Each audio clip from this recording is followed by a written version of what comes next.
खाने की मेज पर बैठे सुधा के घर वाले नाश्ते का इंतजार कर रहे होते हैं। संध्या, कितनी देर लगेगी और सब इंतजार कर रहे हैं। बस हो गया भाभी, 2 मिनट। संध्या नाश्ता लाकर सबको परोसती है। वो आज उठने में ना देर हो गई थी। अरे कोई बात नहीं, होता है संध्या, हम खा ले फिर तुम भी खा लेना। हाँ, बिंदिया की बातें सुनकर सुधा कहती है, दाई नौकर को इतना सिर पर चढ़ाना सही नहीं है। बाकी मुझे क्या, खुद झेलना बाद में कुछ हुआ तो। काम वाली कितना भी अच्छा काम करे, कभी बोलना नहीं चाहिए कि अच्छा काम करती है। हमेशा उसके काम में कमी बतानी चाहिए। मम्मी जी, अब ऐसे नहीं चलता है, ये गलत बात है। सब कुछ अच्छे से करने पर भी हम कमी निकालेंगे तो कौन करेगा हमारे घर पर काम? तू ना मुझे मत सिखा। अरे भाई, तुम दोनों बाद में बहस कर लेना, अभी नाश्ता तो करने दो। सब नाश्ता करते हैं और खा पीकर अंकित कहता है, खाना खाकर वो मजा नहीं आया। तुझे कैसा लगा पूजा? भैया, मुझे तो संध्या के हाथ का खाना बिल्कुल पसंद नहीं है। तीखा तो लगता ही नहीं है, लगता है जैसे कोई पेशेंट का खाना खा रहे हैं। भैया, ये काम वाली बदल दो ना। सच में खाने में कोई स्वाद नहीं है। संध्या, ये कैसा खाना बनाया है तुमने? ठीक से खाना बनाओ, नहीं तो कहीं और काम देख लेना, मेरे यहाँ नहीं चलेगा ये सब। बिंदिया को छोड़कर सभी संध्या के खाने में कमी निकालते रहते हैं। नाश्ते के बाद बिंदिया संध्या से कहती है, सुन, सब्जियां बहुत सारी पड़ी है, तू एक काम कर, भाजी बना ले। सब्जियों का मजा तो झाड़े में ही है, ऊपर से सबको पसंद भी बहुत है। ठीक है भाभी, मैं बना लेती हूँ। थोड़ा टाइम ज्यादा लग जाएगा इसमें। अरे तो क्या है दिक्कत है, उल्टा तुझे अच्छा ही हो जाएगा ना। एक टाइम में तेरा रात का काम भी हो जाएगा। सब रात में भी ना पाव भाजी खा लेंगे। ठीक है भाभी। संध्या इतना वक्त लगाकर पाव भाजी बनाती है और पाव भाजी खाकर सब नाक मुंह इधर उधर करने लगते हैं और संध्या की बहुत बुराई भी करते हैं। ये पाव भाजी है? ऐसे पाव भाजी होती है क्या? आलू मटर की सब्जी लग रही है। दीदी, मैंने तो बहुत अच्छे से बनाया है। अच्छा, क्या होता है? चल मैं तुझे दिखाती हूँ।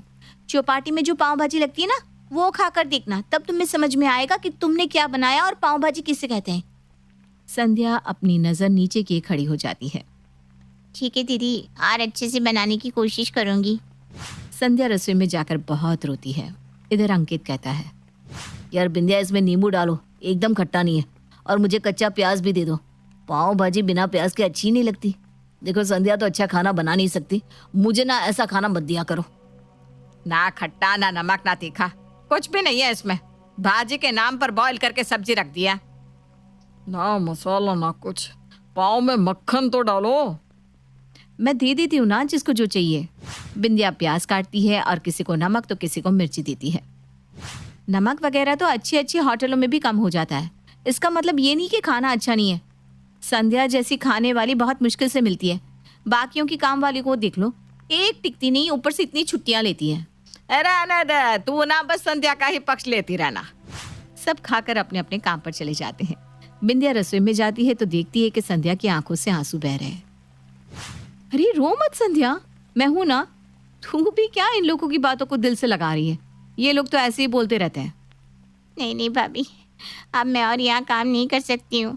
अरे ऐसा मत बोल, मैं इन लोगों को सबक सिखा कर रहूंगी। तुझे मैं अपनी बहन की तरह मानती हूँ। देख, इस महीने तक रुक जा, अगर ये लोग नहीं सुधरे ना तो फिर तू चली जाना। ठीक है भाभी, आपके कहने पर मैं रुक जाती हूँ। इसी तरह दिन बीतने लगते हैं। बिंदिया के घर वाले इसी तरह हर वक्त संध्या के खाने में नुक्स निकालते रहते। एक रोज संध्या सबके लिए मटर के पराठे बनाती है। पराठे देखकर सुधा थाली साइड करके कहती है, सड़े हुए मटर डालकर हमें मरवाना चाहती हो? सुधा भरी थाली छोड़कर उठ जाती है। अच्छा, तो अब तुम्हें मरवाना चाहती हो ताकि इस घर में तुम्हारा राज हो सके? भाभी तो तुम्हें कुछ कहेगी नहीं। इतना खराब खाना बनाती हो, फिर भी इसी घर में हो।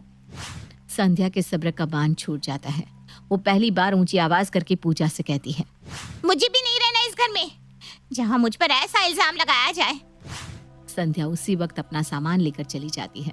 संध्या के जाते ही सुधा के घर में खाना बनाने की दिक्कत हो जाती है। रात को सुधा बिंदिया से कहती है, बहू कोई अच्छी खाना बनाने वाली खोज ले। जब तक कोई नहीं मिलती तब तक तू खाना बना ले। मैं और खाना? मैंने तो संध्या को नहीं निकाला, आप सभी को उससे प्रॉब्लम होती थी ना। ऊपर से डॉक्टर ने मुझे काम करने से मना किया है कि स्मेल से उल्टियां होने लगती है। मेरे बच्चे की सेहत के लिए ये बिल्कुल अच्छा नहीं है। बिंदिया बिना खाना बनाए अपने कमरे में चली जाती है। इधर खाने के वक्त सब एक दूसरे का मुंह देखने लगते हैं। सुधा अंकित से कहती है, बेटा आज तो खाना बनानी है, एक काम कर बाहर से ही मंगवा ले खाना। हाँ भैया, बाहर से ही मंगवा लो। ऐसे भी संध्या का खाना खाकर ना मुंह खराब हो गया है। ठीक है, तो पनीर और कुलचा मंगवा लेते हैं। अंकित बाजार से खाना ऑर्डर कर भी खाना खा लेते हैं। रात तो कट जाती है, लेकिन अगली सुबह फिर वही परेशानी कि नाश्ते में क्या मिलेगा। अरे कोई तो नाश्ता बना लो। मुझे तो कुछ भी बनाने को मत कहना, मेरे एग्जाम है मम्मी। तू नहीं बनाएगी, बिंदिया नहीं बनाएगी, तो क्या इस उम्र में मैं खाना बनाऊं अब? अरे मुझसे तो खड़ा भी नहीं रहा जा रहा। अंकित तो आटा लगा दे, मैं जैसे तैसे बैठ कर रोटी सेंक देती हूँ। बस रोटी और सब्जी? अरे सब्जी तो मुझसे होगी नहीं, चाय या अचार के साथ सब रोटी खा लेना। मैं रोटी बना दूं वही बहुत है, जिसे खाना होगा खाए, नहीं तो भूखे रहो। अंकित आटा लगाता है और सुधा रोटी सेक देती है। अरुण, सुधा और अंकित सब चाय के साथ रोटी खा लेते हैं। इधर अपने कमरे में बैठी बिंदिया मन ही मन कहती है, अब इन लोगों को पता चलेगा कि खाना बनाना कोई आसान काम नहीं है। बिना मतलब के किसी को परेशान करना रोज एक ही बात पर क्या होता है। मुझे तो आदत है, मैं तो कुछ भी खा लूंगी। बिंदिया रसोई में जाती है और बासी बचे हुए पाव भाजी खा लेती है। दोपहर में फिर अरुण कहता है, भाग्यवान, अभी खाने में क्या खिलाओगी? अरे मुझसे अब कुछ नहीं बनेगा, रोटी सेकने में मेरी कमर पकड़ गई। तुम चावल बना लो। चल अंकित, आज दोनों बाप बेटा मिलकर खाना बनाते हैं। मैं चावल बना लेता हूँ, तुम दाल बना लो। पापा, लगता है अब दुकान छोड़कर घर में बावर्ची ही बन जाऊंगा मैं।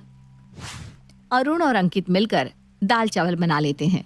पूजा और बिंदिया को किसी से कोई मतलब नहीं होता है, वो दोनों बना हुआ खाना खा लेती हैं। चावल थोड़े कच्चे हैं, दाल में नमक भी कम है। तू तो बोली मत, तू ही सबसे ज्यादा संध्या के खाने में नुक्स निकालती थी, खुद तुझसे तो कुछ बनता नहीं है। खाने की मेज पर अंकित और पूजा में बहस हो जाती है। हाँ, बस मैं ही नुक्स निकालती थी ना, बाकी सब तो साधु है, कुछ कहते ही नहीं थे, है ना? मम्मी इस तरह तो नहीं चलेगा, इस तरह तो नहीं चलेगा। नाश्ता करो तो पहले दोपहर की चिंता हो जाती है और दोपहर को रात की चिंता। बेकार में ही संध्या को सबने इतना सुनाकर निकाल दिया। सुनाने वाले तुम भी थे भैया। हाँ तो अब गलती हो गई, अब क्या करें? देखो मुझे तो चावल नहीं खाना। बिंदिया एक काम कर, सुबह की रोटी बची होगी उसके साथ मुझे अचार दे दे। सुधा अचार और रोटी खाती है। आज जब सब इस तरह का खाना खा रहे हैं तो उस वक्त सबको क्या दिक्कत होती थी संध्या के खाने से? उसे इतना परेशान ना किया होता तो आज इस तरह का खाना ना खाना पड़ता। अरे तो अब तू ही बता क्या करे बहू? कोई दूसरी काम वाली रख लो ना, संध्या ही थोड़ी है पूरी दुनिया में जो खाना बनाती है। हाँ, उसे बुलाएंगे तो उसके तेवर और बढ़ जाएंगे।